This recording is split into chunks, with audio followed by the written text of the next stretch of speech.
Hi, and welcome to Creating a Life You Love with Adriana, where we talk about all things mental, spiritual, physical, emotional health, and just how to create a healthy lifestyle centered on God.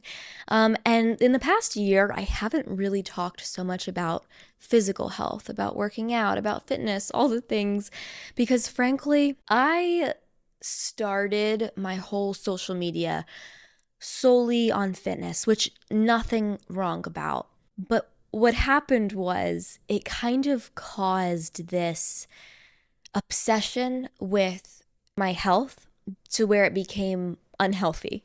So like my heart wasn't in the right place when I was spending time in the gym. I was doing it because I was fearful of what would happen if I wasn't in the gym. Instead of getting excited to go work out, I would get worried if I missed a workout because I was spending time with family or I was on vacation. Like it was just a little bit of a problem. And I've talked about this before, but in the past year, I feel like I've been focusing so much on spiritual, mental, like the internal health. Obviously, I'm still working out and I'm still eating healthy and all those foundational things. But when it comes to talking about it on my podcast, I'm more so talking about the things that I've been thinking about this past year, which has been learning more about the Bible, learning like about theology and relationships and psychology, and like that's what I've been focusing on. But I do feel like lately I've been thinking more about what role our physical body plays in our spiritual journey, because there was a time where as I started getting closer to God, I started thinking like, well, I just want to sit and read my Bible all day. If that's how I'm close to God, why would I go work out and do these other things? I can't read my Bible then. I can't pray then. And that's where it hit me. Like, God is with us 24/7. There are some people who want to devote their every second to the Lord by praying, by reading scripture, and they go and become monks, right? But those who work normal jobs, who have, everyday monotonous activities and things in their life, God is still with them. God is still with the people who are simply washing dishes, the people who are going for a jog. Like God is with you everywhere.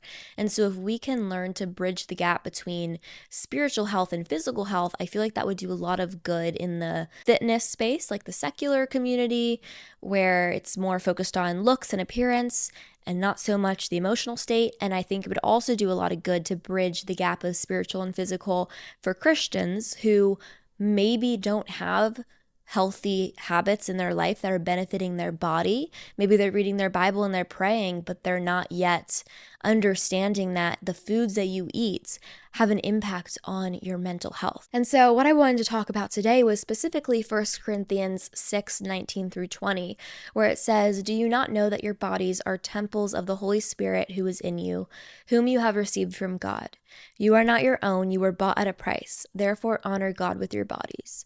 And so the context of this in 1 Corinthians is specifically talking about sexual immorality and how we should do things to honor God with our bodies. Once we become a Christian, once we are saved, we are no longer bound by our own fleshly desires and, the immediate desires and gratifications that we have, but instead, we are servants of righteousness. So we should be led by the Spirit. And being led by the Spirit means inviting the Lord into your every waking moment and asking him, hey, what should I, put this type of workout into my life? How should I eat?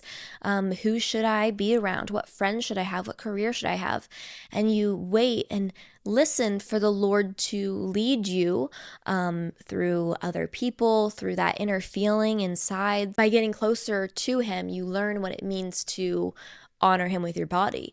Honoring God with your body can one day mean resting and the other day mean working out. And so that's what I wanted to talk about today, just how we should honor God with our bodies. And I wanted to do that by talking about 5 simple, foundational, healthy habits. Like I said, when I was in the fitness space, I had just thoughts of my body and how I looked circulating my mind 24/7. And like I said, there's nothing wrong with going to the gym. There's nothing wrong with lifting weights and wanting to build muscle.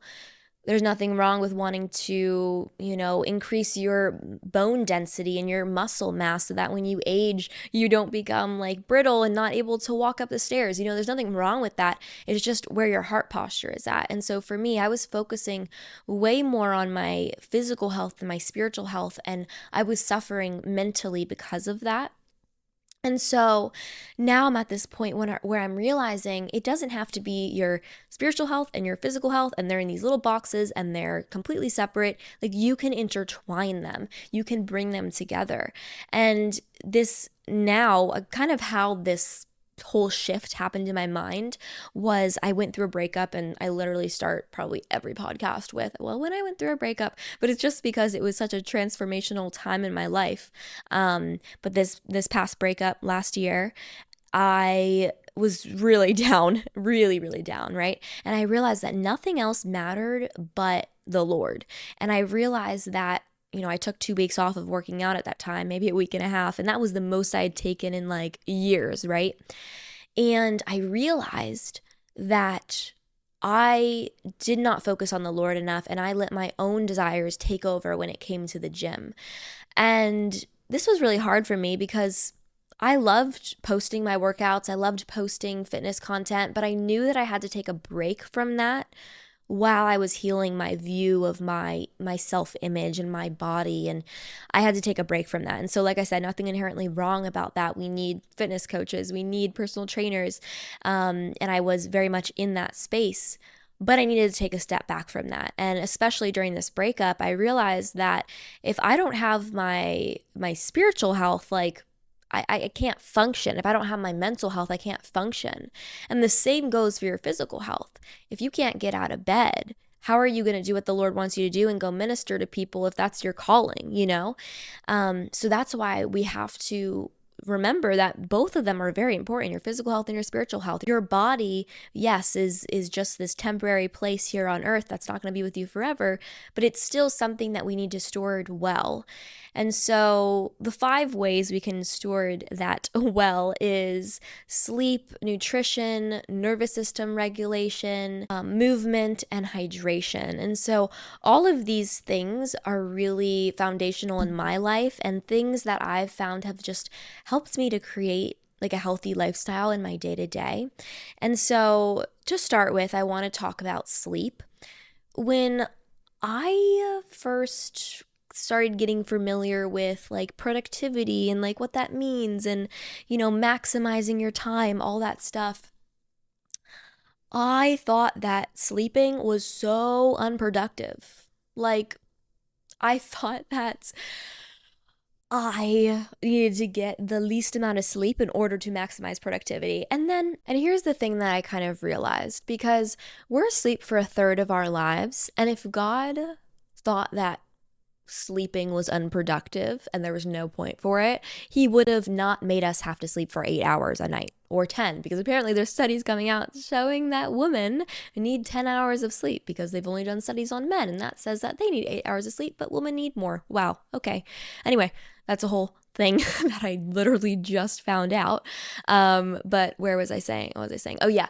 So I was listening to this podcast lately, and it was talking about how our relationship with God doesn't just stop when we're sleeping. Like, we are still communicating with him, and oftentimes, because we're so rushed and busy throughout the day, we're not hearing the Lord's voice because we're not spending time in silence. But at night, the Lord can communicate with us through dreams. Like, that's incredible. And so when I heard this, I was like, wow, like, this makes so much sense. I should not think of rest as unproductive. I should think of it as a new, hangout with God, like a new way to hang out with God, right? So now when I'm going to sleep, I want to make sure that my sleep is going to be a conducive environment for the Lord to reach me. And what this means is I'm not going to be scrolling on my phone to the point where I fall asleep. Instead, I'm going to pray, or I'm going to relax, or I'm going to read.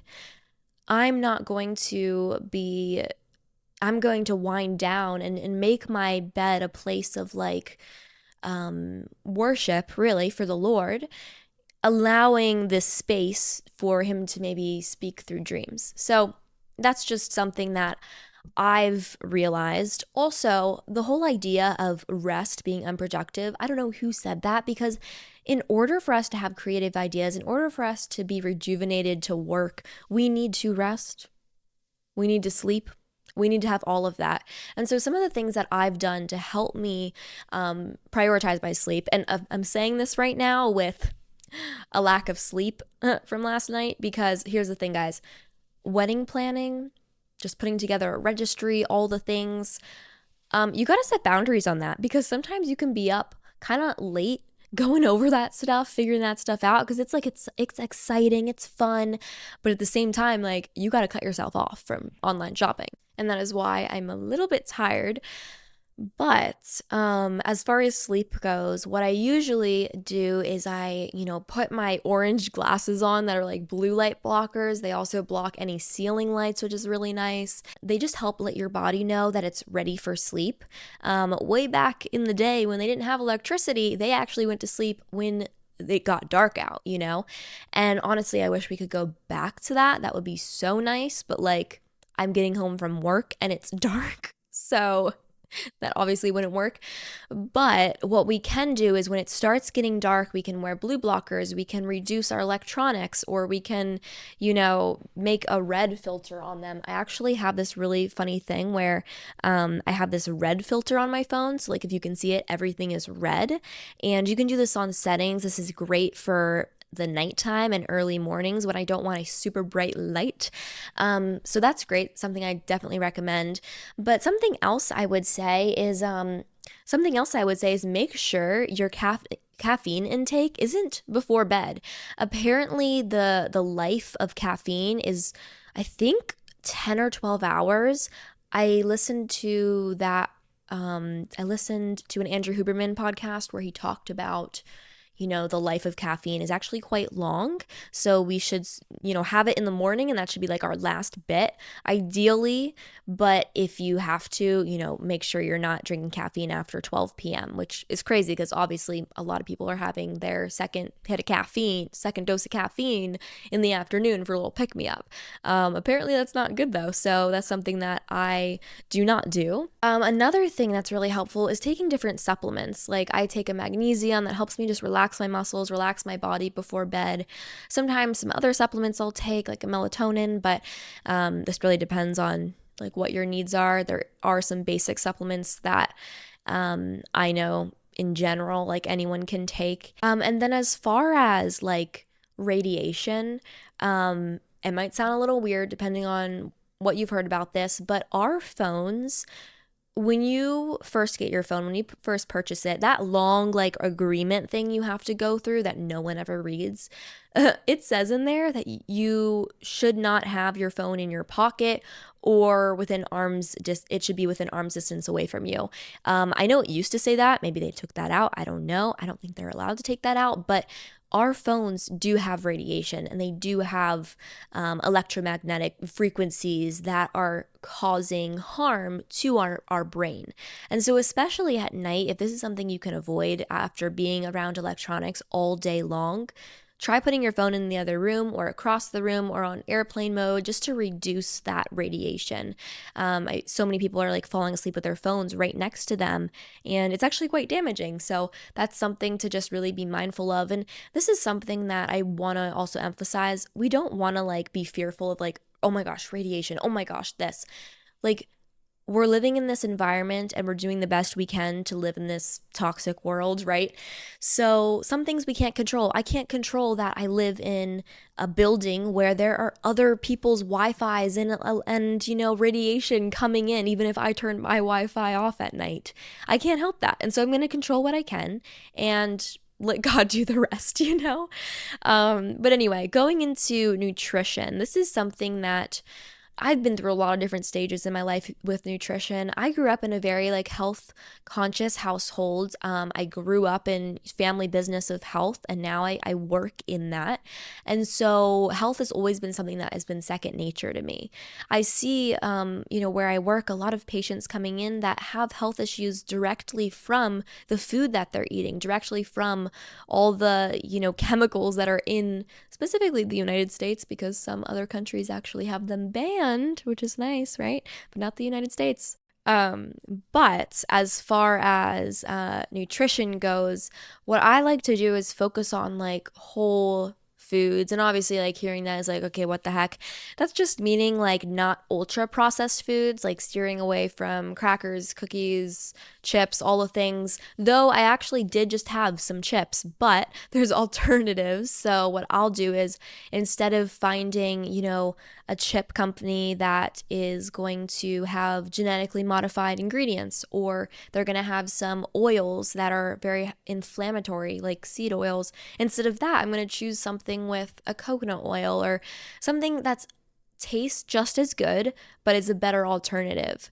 And like I was saying, I grew up in a very healthy household, but as time went on, I kind of had this fearful outlook of food where I was like, oh my goodness, like I can't eat that because it has sugar in it, and like, oh my gosh, like I would kind of freak out about that, right? And that's not healthy at all. And so I had to realize that going out to eat occasionally and not knowing what they're putting in the food for the most part, that's okay.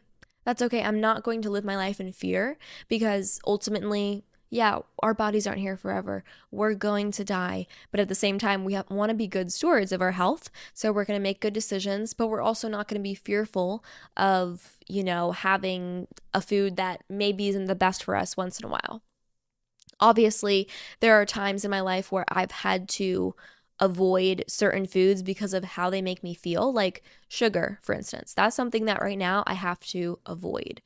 I'll have monk fruit or stevia, which is a sweetener alternative, and it doesn't weaken my immune system like most sugar does. And so this is something that personally for me, like I know how it makes my body feel, so I'm not going to have it. And this is something that when you're not in tune with your body, you can eat all the junk you want. You can eat fast food, you can eat out on every meal, and you don't really have that effect because you're not in tune with your body. Maybe you have a stomach ache occasionally, but then you're like, oh, that's weird. And then you just go on with your day, But we want to be in tune with our body where we're like, wait, that food didn't make me feel good. Overall, though, I could, there's so many different things out there that says, this food is good, this food is bad. And it's like, what do you believe? I think that we all genuinely know deep down what food is going to be better for us than something else. But because ultra processed foods are so accessible. Actually, ultra processed food consumption accounts for 57% of daily energy intake among adults and 67% for youth. This is according to the National Health and Nutrition Examination Survey. So this is just crazy. Like the majority of our food is coming from ultra processed food, which is obviously not going to be good for our physical development, for our mental development, especially in kids. So anyway, I could go down this whole tangent with that, but for the most part, what I do is I avoid gluten and grains because I found they're very inflammatory for me. I've had issues in the past with gluten, so I just avoid it altogether, even if I'm better than I was with that sensitivity.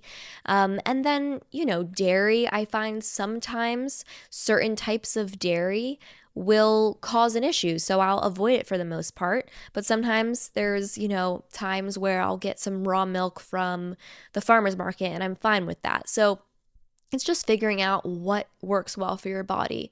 Like I said, I don't have sugar. And then as far as like processed foods go, I make sure the ingredient list is not too big and it's like ingredients I can pronounce or at least look up and understand what they are. And it's not some weird chemical made in a lab, And so obviously, there's so much more I could go into this, but I want to move on to nervous system regulation. I feel like we're so out of touch with our nervous system because when we're feeling anxious, we can just pick up our phones, which is something I'm so guilty of. And so I wanted to touch on like doing a digital detox is so good for your nervous system. I also found like prayer, getting outside, doing deep breathing, like all of those things are so beneficial. Something that I've noticed, I was, have Lyme disease, which basically got bit by a tick, had this bacteria in my body, and it can cause joint pain, neurological issues. And so I'm working on healing from that right now. But something I noticed it does is it makes it very hard to regulate my nervous system. Like things will scare me easily. Now, loud noises, little things bug me when it comes to like textures. And so something that I have to do is like really emphasize going outside when those triggers are happening. If there's loud noises, or if I'm feeling, or if I picked up, a certain container and it has that like weird sticky, oh my gosh, gives me like chills up my spine. And something I also like to do is exercise. That's something that's a part of my routine daily, although it's not in the same format daily. Today, I worked out my legs in the gym. Tomorrow, I'm going to go on a walk and probably do some light stretching. And so it varies for me, honestly.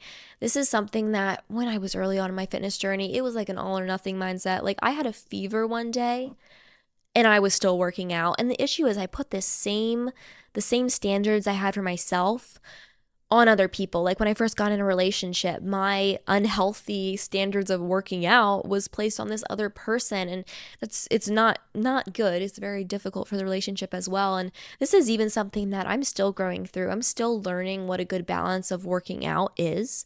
And I feel like lately I've just been doing what feels good to my body, maybe lifting weights a few times a week and walking and doing some light cardio. There's a time though for doing very hard intensity and high intensity things, and I'd love to get back into that, but frankly right now I'm working on like healing my joint health and different pain management, so I'm easing back into the stuff that I once was doing as far as the gym goes.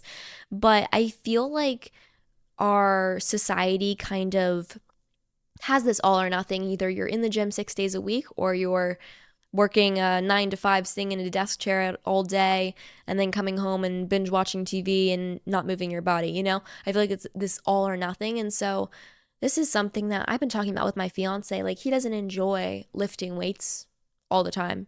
He'll do it with me, but he doesn't enjoy doing it. He enjoys playing sports because it's something that has his mind going. He's thinking about something else, whereas I prefer doing something focused in the gym and having control of my movements, right?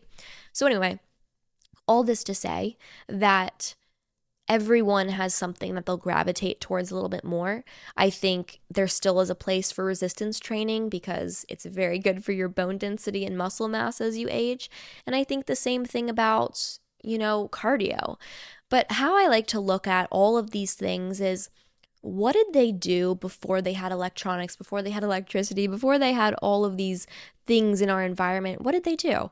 Well, they did a lot of household chores. Women did, men were out farming. Like, they did a lot of manual labor, and we don't do that anymore. We're sitting at a desk computer. And so what we have to do is now make up for that by going to the gym, by going on walks, by getting up every once in a while and walking around the office, Like, we have to make up for it by doing those things. And so that's something that I like to think about, instead of like, oh, I have to go to the gym, I have to do this. Like, if you can't go to the gym one day, maybe you can stretch, maybe you can go on a walk, like do something, make it a routine. And so I've found once you tell yourself you're going to do something to move your body every day, it becomes a part of your habit. I know first thing when I wake up, I'm going to move my body in some way. Usually that's lifting weights, sometimes it's cardio, sometimes it's a light walk, It all depends on the day and how I'm feeling, but I know that that's a commitment I've made to myself. Last thing is hydration. As I speak right now, I'm not hydrated. I actually need to drink more water, but I was just listening to a podcast on Andrew Huberman. If I talk about him a lot, but he's a neuroscientist, and I love his podcast. Just very beneficial, very important information that I love to listen to. But anyway, he talked about this study where people who were dehydrated had significantly more joint pain and fatigue. And I was like, oh my gosh, that is crazy, because it's literally me over here with joint pain and fatigue sometimes, But honestly, I'm so thankful. This is kind of going on a rabbit hole, but when you are fatigued, life is miserable. Like, I had mold toxicity in my body like 2 years ago, and I was falling asleep at my desk. I was so extremely tired because one of the symptoms is chronic fatigue. And so I think now sometimes I take for granted my sleep, because I don't feel as fatigued during the day, even if I only get 6 hours of sleep, which I need to do a better job at, because I'm very grateful that I'm not falling asleep at my desk anymore, and that I've healed from the mold. But going back to hydration, so important to drink water and not like soda, right? I actually posted on my story the other day that I never really grew up drinking soda, but I've lately loved like a little bubbly drink, something seltzery. So I've just been putting seltzer water in with like cranberry juice, some monk fruit sweetener, mix that up, and it tastes really good. Again, maybe biased because I never grew up drinking soda, but you can find alternatives that are hydrating. People say, get half your body weight in ounces of water. So if someone is 120 pounds, they would get 60 ounces of water. Add some more, though, if you sweat during the day, because that's important. And so with all of these things, like, this is stuff that I've been focusing on for years and then implementing more of in my life. Like hydration, for instance. There's times that I will completely forget to drink water in a day, and then the next day I'm like on it, right? And so these are things that I do not have down, but for the most part, these things are a part of my life. I wake up and, I want to get electrolytes in my system and be hydrated. Today I had coffee and then I didn't drink enough water, so that was kind of bad on my part. But for the most part, like all of these habits when it comes to sleep, nutrition, nervous system regulation, moving my body every day, and hydration, these are like fundamental things. It's just about making these small switches, and then once you mastered these foundations, you can start understanding more about like how getting sunlight every morning in your eyes is good for your circadian rhythm, and how we should be mindful of the pans that we're using, because some of them can leach toxic chemicals into our foods, Anyway, I'm going to go on a tangent if I keep talking, but these 5 foundational things, I hope that these can be beneficial to you. I hope that you can implement them into your life. Remember that this doesn't have to be something that makes you fearful. Like the scripture says, we want to honor God with our bodies. So one day that could mean resting. The next day that could mean working out. It's going to look different month to month, day to day, year to year. But what matters is, where is your heart posture when you're doing these things? Where is your heart posture when you're reading your Bible? Is it just to check it off the list? Where is your heart posture when you're going to work out? Is it to look like exactly like that person that you like made an idol of? Like, where's your heart posture? And that's something I'm still learning. I'm still growing in, finding a balance.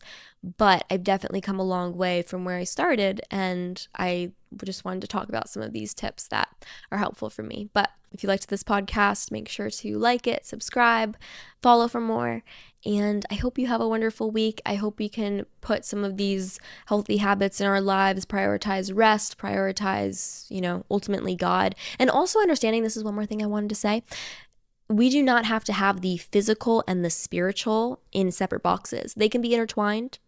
We can invite God in our workouts. We can invite God in our, eating. God is everywhere. And so just because you're not going to church every single day or reading the Bible every single second doesn't mean God isn't there. And so when you're eating foods, think about, okay, is this honoring God with my body? When you're working out, is this honoring God with my body? Just ask yourself the simple question, does this honor my body? And I feel like when we do that, we'll be able to create a life that we love, because we are understanding what God created us to do and understanding what God wants us to do with our bodies. So with that being said, I hope you have a wonderful week, and I'll talk to you next time.